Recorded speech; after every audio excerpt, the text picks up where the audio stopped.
Well, good morning, good day, or good evening, whenever you happen to get to this. I appreciate it if you did. So I was doing my post cross-country drive debrief. Drove approximately 3,700 miles in my 2004 Chevrolet pickup with a trailer, going empty there and full back. About 2,800 pounds. We talked about that before. Well, what's that got to do with anything?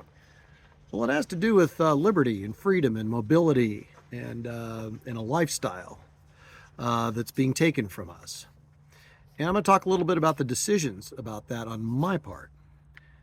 So a typical airplane ticket to Oklahoma, if I just want to travel light, and a round trip, depending on the season, although lately it stayed up around 1,100, but you can sometimes make I fly first class typically.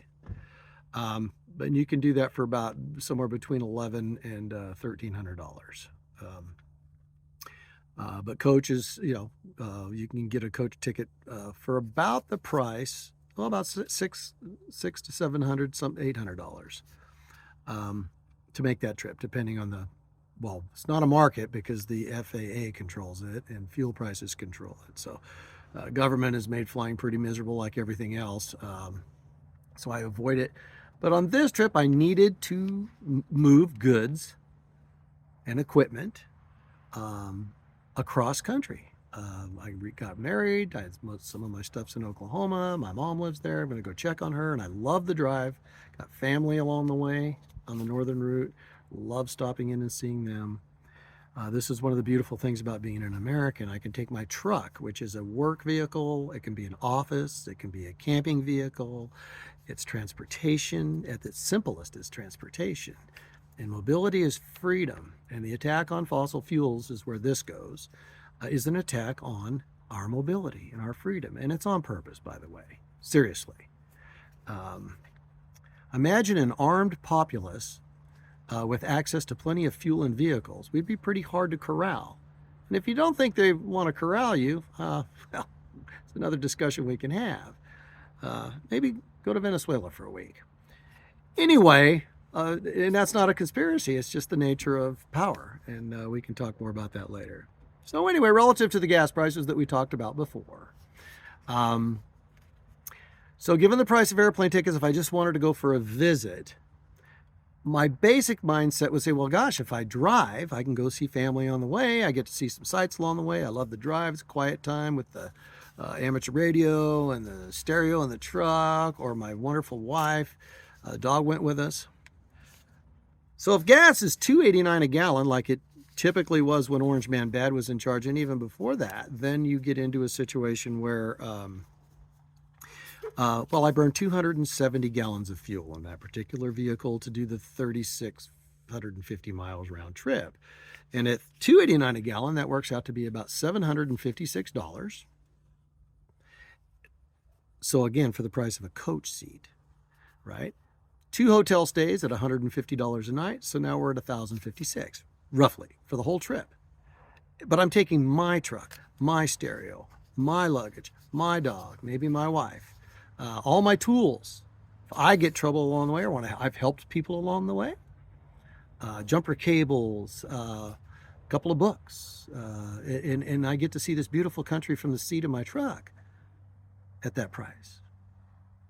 Well, this last trip, I did a video before, where typically when you leave the state of California, you get the gas prices typically drop between $1.25 and sometimes as much as $2.25, just on average. These are just my experience since 2012, the driving back and forth. And this trip, gas was, the gas I burn mid-grade or high-end or high octane. Higher octane fuel. I don't put junk in my truck. It keeps the anti-knock sensor. It lets the timing advance further, and it runs cooler and performs better. So I'm paying on this last trip. I left California, got away from the 530, 540. By the way, it's up about a buck and a half from that now, just since I got back last Saturday. But anyway, another story. And we didn't get the precipitous drop when we left. My average fuel per gallon going all the way across was $4.30. And I granted those are the gas stations along the highway, but the math is the math. So I went from burning $756 of fuel at $2.89, and that's an average of more normal times when someone's in office not attacking the fuel industry. And this trip I spent $1,100 on fuel at the same 270 gallons, and I'm averaging at 430. I paid more than that probably many places along the way. So the relief that the rest of the country gets typically has been eroded as well under this current administration, and it's on purpose. Folks, don't get the idea that these are bad policies or unintended consequences.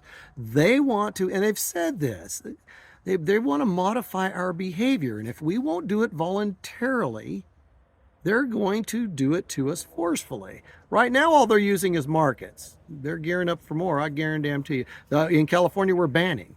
Supposedly, California is going to be gasoline and diesel vehicle free by 2035.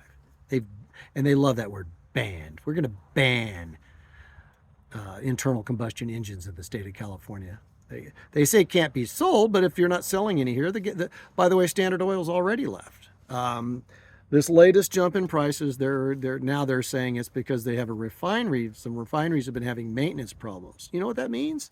That means they're getting the shit regulated out of them, and that they're having trouble keeping up. And again, Standard Oil doesn't operate any refineries in California, and refineries all across the nation are, imagine trying to build and or run a refinery under this hyper-regulatory, bureaucratic nanny state that we live in. It's horrendous. The only reason the oil companies don't fight back more is because they know that we can't live without all the other things that's made out of oil. And that if we ever come to our senses after all the bans, they're still going to have control of the resource. Maybe. Again, go back to Venezuela. They nationalized all the oil companies there, and everything went to hell. So at $4.30 a gallon on this trip, that gets me to $1,100 for fuel alone. So that used to be my fuel and 2 hotel room stays. Now that's just my fuel. Now I add $300 for 2 hotel stays, and those are Best Westerns, folks. I'm not staying at the Ritz. And the Chaparral Motor Inn in Burlington, Colorado. Fabulous. Love that place. Right in the middle of the cornfields. We love it there. They're very nice. But this changes the dynamic of my decision-making and my trip, does it not? And that's going to be a whole nother video, but about what they do to our minds. That we shouldn't even have to be thinking this way. If it was a market-driven situation, without them trying to control our behaviors on the false, in my opinion, completely false, but on the false war on fossil fuels. There's no need for this. If they were serious about independence of any kind, we'd have nuclear power plants. There's no, period. But they did the same thing with nuclear in the 70s, the scare tactics, the China syndrome.